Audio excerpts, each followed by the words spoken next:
اعوذ باللہ من الشیطان الرجیم بسم اللہ الرحمن الرحیم ان الدین عند اللہ الاسلام وما اختلف الذین اوتوا الکتاب الا من بعد ما جاءهم العلم بغیا بینہم ومن یکفر بآیات اللہ فإن اللہ سریع الحساب۔ سورہ آل عمران آیت نمبر 19۔ ان الدین عند اللہ الاسلام۔ ترجمہ: اللہ کے نزدیک دین صرف اسلام ہے۔ ان الدین عند اللہ الاسلام، اللہ کے نزدیک دین صرف اسلام ہے۔ وما اختلف الذین اوتوا الکتاب الا من بعد ما جاءهم العلم بغیا بینہم۔ اس دین سے ہٹ کر لوگوں نے جو دین کے طریقے اختیار کیے جنہیں کتاب دی گئی تھی، ان کے اس عمل کی کوئی وجہ اس کے علاوہ نہیں تھی کہ انہوں نے علم آ جانے کے بعد آپس میں ایک دوسرے پر زیادتی کرنے کے لیے ایسا کیا۔ وَمَن يَكْفُرْ بِآيَاتِ اللَّهِ، اور جو کوئی اللہ کے احکام کی اطاعت سے انکار کر دے، فَإِنَّ اللَّهَ سَرِيعُ الْحِسَابِ، تو اللہ کو اس سے حساب لینے میں دیر نہیں لگتی۔ ہم تھوڑا مطلب خیز ترجمہ کر رہے ہیں تاکہ مطلب بھی تھوڑا واضح ہو جائے، ورنہ اصل ترجمہ لفظی اور لغوی ترجمہ ایسے ہوگا: وَمَن يَكْفُرْ بِآيَاتِ اللَّهِ، اور جو شخص اللہ کی آیتوں کا انکار کر دے تو اللہ جلد حساب لینے والا ہے۔ اسی کو ہم کر رہے ہیں۔ اور جو کوئی اللہ کے احکام کی اطاعت سے انکار کر دے، اللہ کو اس سے حساب لینے میں دیر نہیں لگتی ہے۔ اللہ کے نزدیک دین صرف اسلام ہے۔ اس دین سے ہٹ کر لوگوں نے جو دین کے طریقے اختیار کیے جنہیں کتاب دی گئی تھی، ان کے اس عمل کی کوئی وجہ اس کے علاوہ نہیں تھی کہ انہوں نے علم آ جانے کے بعد آپس میں ایک دوسرے پر زیادتی کرنے کے لیے ایسا کیا۔ اور جو کوئی اللہ کے احکام کی اطاعت سے انکار کر دے، اللہ کو اس سے حساب لینے میں دیر نہیں لگتی۔ وضاحت اس آیت کی یہ ہے کہ اللہ کے نزدیک انسان کے لیے صرف ایک ہی زندگی کا نظام اور ایک ہی زندگی گزارنے کا طریقہ درست ہے، اور وہ یہ ہے کہ انسان اللہ کو اپنا معبود اور مالک تسلیم کرے اور اس کی بندگی اور اطاعت میں اپنے آپ کو بالکل سپرد کر دے، اور اس کی بندگی اور عبادت کا طریقہ خود نہ بنائے۔ ساتھ میں یہ بھی ہے، اس کی عبادت اور بندگی کا طریقہ خود نہ بنائے، بلکہ اس نے اپنے پیغمبروں کے لیے جو طریقہ اور ہدایت بھیجی ہے، ہر کمی اور زیادتی کے بغیر صرف اس کی پیروی کرے۔ اس طرز، اس عمل اور اس فکر کا نام اسلام ہے۔ وضاحت اس آیت کی یہ ہے کہ انسان اللہ کو اپنا معبود اور مالک تسلیم کر لے اور اس کی بندگی اور اطاعت میں اپنے آپ کو بالکل سپرد کر دے، اور اس کی بندگی اور عبادت کا طریقہ خود نہ بنائے، بلکہ اس نے اپنے پیغمبروں کے ذریعے جو طریقے اور ہدایت بھیجی ہے، ہر کمی اور زیادتی کے بغیر صرف اس کی پیروی کرے۔ اس طرز، اس عمل اور اس فکر کا نام اسلام ہے، اور یہ بات سراسر حق ہے کہ کائنات کا خالق اپنی مخلوق کے لیے اسی اسلام کے علاوہ کسی دوسرے طریقے کو جائز نہیں ٹھہراتا۔ کائنات کا خالق اپنی مخلوق کے لیے اس اسلام کے علاوہ کسی دوسرے طریقے کو جائز نہیں ٹھہراتا ہے۔ انسان اپنی بے وقوفی سے اپنے آپ کو دوہریت سے لے کر شرک اور بت پرستی تک ہر دھرم کی پیروی کو جائز سمجھ سکتا ہے۔ یہ اس کا اپنا فعل ہے، اپنی بے وقوفی ہے۔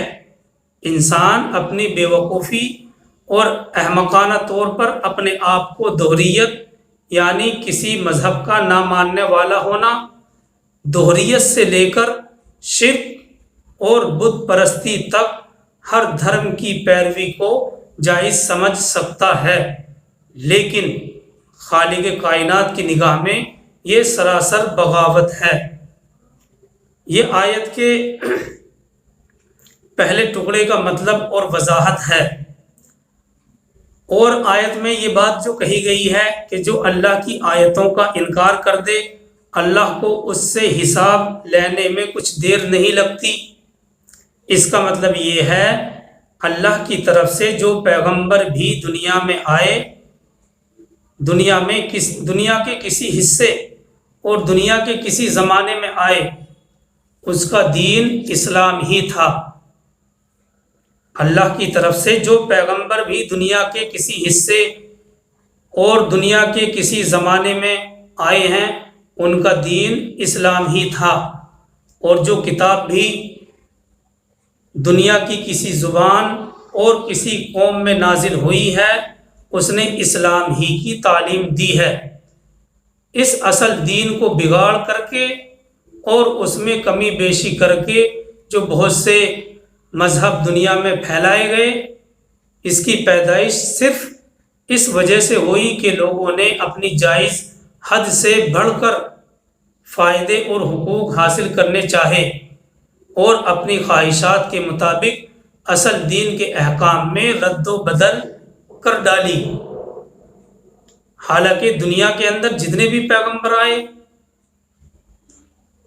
دنیا کے کسی بھی حصے میں آئے یا دنیا کے کسی بھی زمانے میں آئے، ان کا دین اسلام ہی تھا، اور جو کتاب بھی دنیا کی کسی زبان اور کسی قوم میں نازل ہوئی ہے اس نے اسلام ہی کی تعلیم دی ہے۔ اس اصل دین کو بگاڑ کر کے اور اس میں کمی زیادتی کر کے جو بہت سے مذہب دنیا میں پھیلائے گئے ہیں، اس کی پیدائش صرف اور صرف اس وجہ سے ہوئی کہ لوگوں نے اپنی جائز حد سے آگے بڑھ کر فائدہ اور حقوق حاصل کرنے چاہے اور اپنی خواہشات کے مطابق اصل دین کے احکام کو بدل ڈالا۔ آیت نمبر 19 بھی اسی سے متعلق ہے، یہی وضاحت ہے آیت نمبر 19 کی۔ اللہ تعالیٰ فرماتے ہیں ان الدین عند اللہ الاسلام، اللہ کے نزدیک دین صرف اسلام ہے۔ اس دین سے ہٹ کر لوگوں نے جو دین کے طریقے اختیار کیے جنہیں کتاب دی گئی تھی، ان کے اس عمل کی کوئی وجہ اس کے علاوہ نہیں تھی کہ انہوں نے علم آ جانے کے بعد آپس میں ایک دوسرے پر زیادتی کرنے کے لیے ایسا کیا، اور جو کوئی اللہ کے احکام کی اطاعت کرنے سے انکار کر دے گا اللہ کو اس سے حساب لینے میں کوئی دیر نہیں لگتی۔ آیت نمبر 20 بھی اسی سے متعلق ہے۔ اللہ تعالیٰ فرماتے ہیں فَإِنْ حَاجُّوكَ فَقُلْ أَسْلَمْتُ وَجْهِيَ لِلَّهِ وَمَنِ اتَّبَعَنِ وَقُلْ لِلَّذِينَ أُوتُوا الْكِتَابَ وَالْأُمِّيِّينَ أَأَسْلَمْتُمْ فَإِنْ أَسْلَمُوا فَقَدِ اهْتَدَوْا وَإِنْ تَوَلَّوْا فَإِنَّمَا عَلَيْكَ الْبَلَاغُ وَاللَّهُ بَصِيرٌ بِالْعِبَادِ۔ ترجمہ اس کا یہ ہے پھر اگر یہ لوگ تم سے جھگڑا کریں، فَإِنْ حَاجُّوكَ، پھر اگر یہ لوگ تم سے جھگڑا کریں تو ان سے کہو، میں نے، یہ نبی صلی اللہ علیہ وسلم کو مخاطب کر کے کہی جا رہی ہے یہ بات کہ اے نبی صلی اللہ علیہ وسلم، پھر اگر یہ لوگ تم سے جھگڑا کریں تو ان سے کہہ دو میں نے اور میری اطاعت کرنے والوں نے تو اللہ کے سامنے سر تسلیم خم کر دیا ہے، اس کی اطاعت میں اپنے سر کو جھکا دیا ہے۔ وَقُلْ لِلَّذِينَ أُوتُوا الْكِتَابَ وَالْأُمِّيِّينَ، پھر اہل کتاب اور غیر اہل کتاب دونوں سے پوچھ لو، کیا تم بھی اس کی اطاعت قبول کی؟ کیا تم نے بھی اس کی اطاعت قبول کی؟ اگر کی تو وہ سچا راستہ پا گئے، اور اگر اس سے منہ موڑ لیا فَإِن تَوَلَّوْا فَإِنَّمَا عَلَيْكَ الْبَلَاغُ، اور اگر اس سے منہ موڑ لیا تو تم پر صرف پیغام پہنچانے کی ذمہ داری تھی۔ نبی صلی اللہ علیہ وسلم سے کہا جا رہا ہے کہ اگر انہوں نے منہ موڑ لیا تو تم پر، آپ پر صرف پیغام پہنچانے کی ذمہ داری تھی، آگے اللہ خود اپنے بندوں کو دیکھنے والا ہے اور اس کا حساب لینے والا ہے۔ آسان الفاظ میں آیت کا مطلب ایسے سمجھا جا سکتا ہے کہ نبی صلی اللہ علیہ وسلم کہہ رہے ہیں کہ میں اور میری پیروی کرنے والے تو اس خالص اسلام کے قائل ہو چکے ہیں جو خدا کا اصل دین ہے۔ اب تم بتاؤ کہ کیا تم اپنے اور اپنے بزرگوں کے بنائے ہوئے طریقوں کو چھوڑ سکتے ہو اور اصلی اور حقیقی دین کی طرف آ سکتے ہو؟ آسان الفاظ میں ہیں کہ نبی صلی اللہ علیہ وسلم فرما رہے ہیں کہ میں اور میری پیروی کرنے والے تو اس خالص اسلام کے قائل ہو چکے ہیں جو خدا کا اصل دین ہے۔ اب تم بتاؤ کیا تم اپنے اوپر اپنے اور اپنے بزرگوں کے بنائے ہوئے طریقے کو چھوڑ سکتے ہو؟ کیا تم اپنے اور اپنے بزرگوں کے بنائے ہوئے طریقوں کو چھوڑ سکتے ہو اور اصلی اور حقیقی دین کی طرف آ سکتے ہو؟ دیکھیے تفسیر ابن کثیر نے ان دونوں آیت کی وضاحت اس طرح سے بیان کی ہے، وہ بھی آپ کے سامنے بیان کر دیتے ہیں تاکہ ان دونوں آیتوں کی پوری وضاحت سامنے آ جائے اور جو تفسیر ہم کر رہے ہیں اس میں طاقت اور قوت پیدا ہو جائے۔ جی ہاں، ابن کثیر کے الفاظ ہیں، اللہ تعالیٰ فرماتے ہیں کہ وہ صرف اسلام ہی کو قبول فرماتے ہیں۔ اللہ تبارک و تعالیٰ فرماتے ہیں کہ وہ صرف اسلام ہی کو قبول فرماتے ہیں۔ اسلام ہر زمانے کے پیغمبر کی وحی کی تابعداری کا نام ہے۔ اسلام ہر زمانے کے پیغمبر کی وحی کی تابعداری کا نام ہے۔ سب سے آخر اور سب رسولوں کو ختم کرنے والے ہمارے پیغمبر حضرت محمد مصطفیٰ صلی اللہ علیہ وسلم ہیں۔ آپ کی نبوت کے بعد سب راستے بند ہو گئے ہیں۔ اب جو شخص آپ کی شریعت کے علاوہ، آپ کے مذہب کے علاوہ کسی چیز پر عمل کرے گا، خدا تعالیٰ کے نزدیک وہ دیندار نہیں ہے، اللہ کی بارگاہ میں اس کے اس دین کو قبول نہیں کیا جائے گا۔ جیسا کہ اس سورہ کی اسی صورت میں آگے چل کے ایک آیت آئے گی، آیت نمبر 85، سورہ آل عمران آیت نمبر 85۔ اس کے اندر اللہ تعالیٰ نے اسی چیز کو بیان کیا ہے، وَمَن يَبْتَغِي غَيْرَ الْإِسْلَامِ دِينًا فَلَن يُقْبَلَ مِنْهُ، یہ سورہ آل عمران آیت نمبر 85 ہے۔ وَمَن يَبْتَغِي غَيْرَ الْإِسْلَامِ دِينًا فَلَن يُقْبَلَ مِنْهُ، یعنی جو شخص اسلام کے علاوہ اور دین کی تلاش کرے گا وہ اس سے قبول نہیں کیا جائے گا۔ اسی طرح اس آیت میں دین کو صرف اسلام کے ساتھ منحصر کر دیا گیا ہے، یعنی اللہ کی بارگاہ میں صرف دین اسلام قبول ہے، اس کے علاوہ کوئی اور طریقہ اللہ کی بارگاہ میں قبول نہیں ہے۔ پھر اللہ تبارک و تعالیٰ نے ارشاد فرمایا کہ اہل کتاب نے پیغمبروں کے آ جانے کے بعد، اور یہ بات کئی بار آ چکی ہے، سورہ بقرہ میں بھی آئی تھی کہ اہل کتاب نے پیغمبروں کے آ جانے کے بعد اور خدا تعالیٰ کی کتاب نازل ہو جانے کے بعد اختلاف کیا، اور اس کی وجہ صرف آپس کا بغض اور دشمنی تھی۔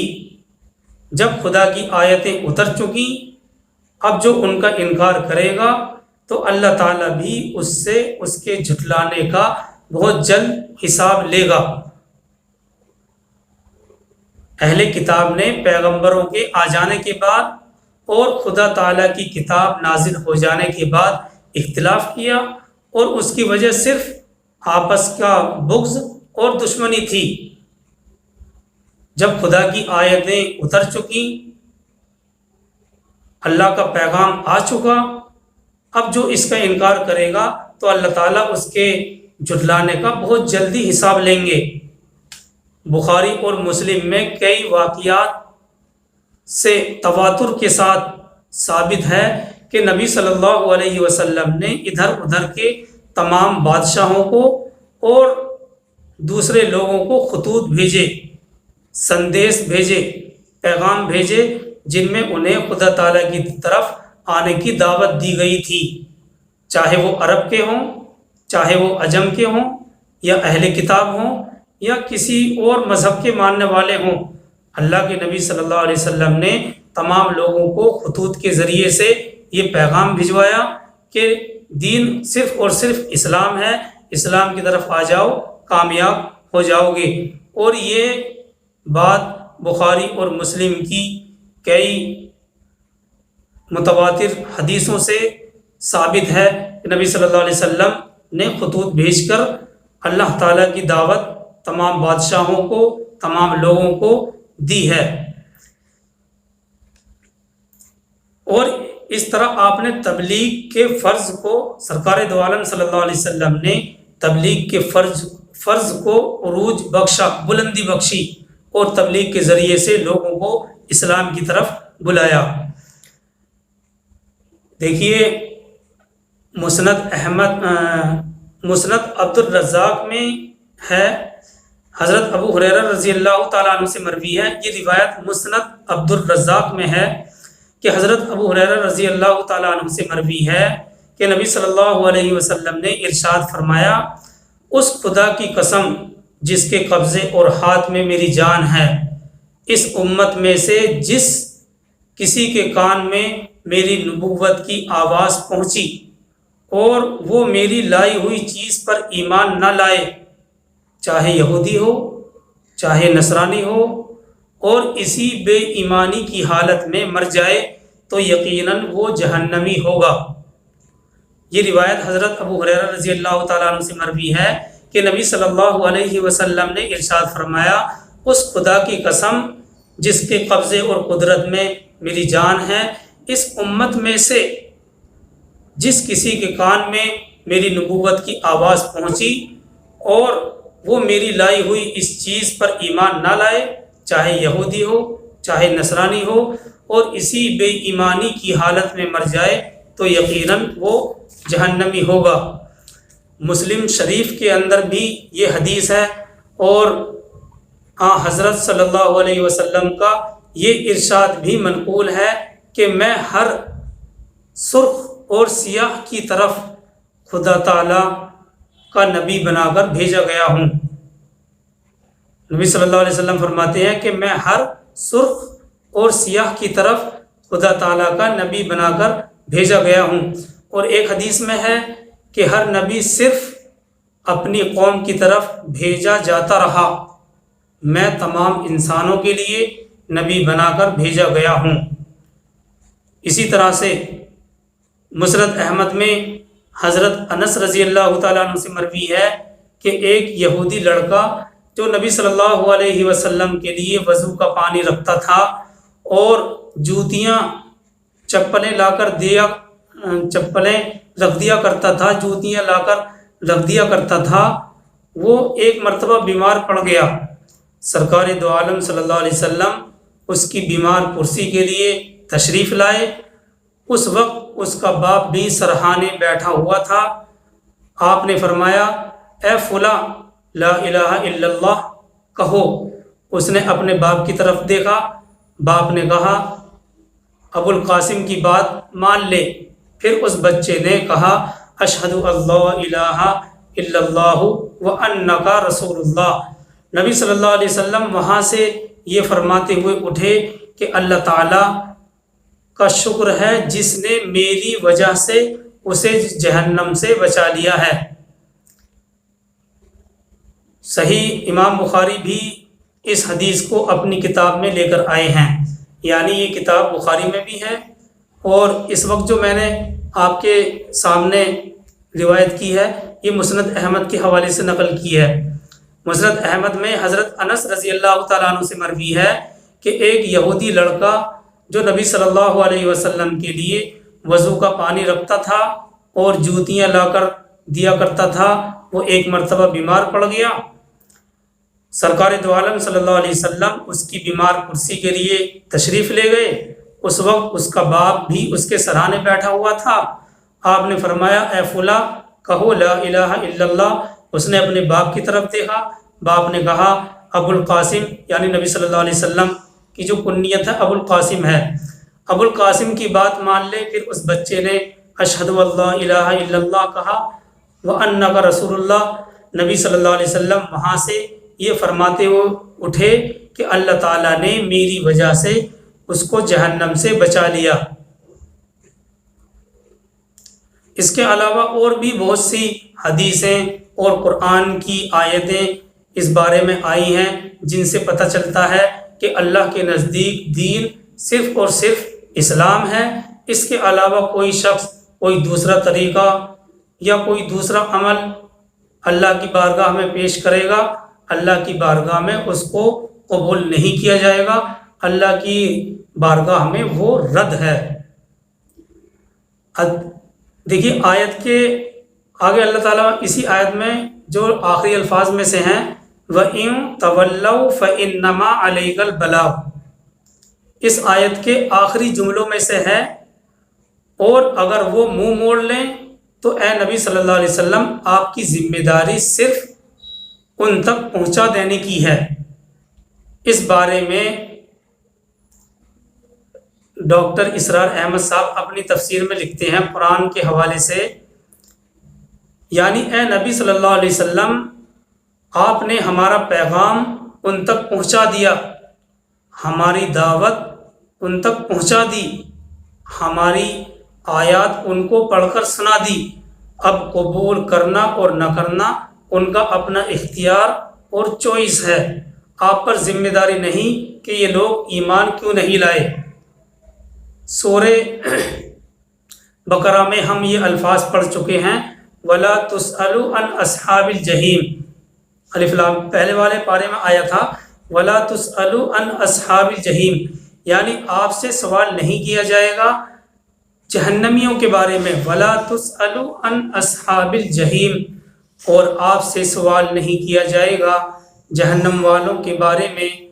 یہ سورہ آل عمران آیت نمبر 19 اور 20 کی وضاحت ہے جو مختلف تفسیروں سے نکال کر آپ کی خدمت میں پیش کی گئی ہے، جن تفسیروں سے یہی معلوم ہوتا ہے کہ اللہ کی بارگاہ میں دین صرف اور صرف اسلام ہے، اس کے علاوہ کوئی اور طریقہ اللہ کی بارگاہ میں ناقابل قبول ہے، اللہ کی بارگاہ میں رد ہے۔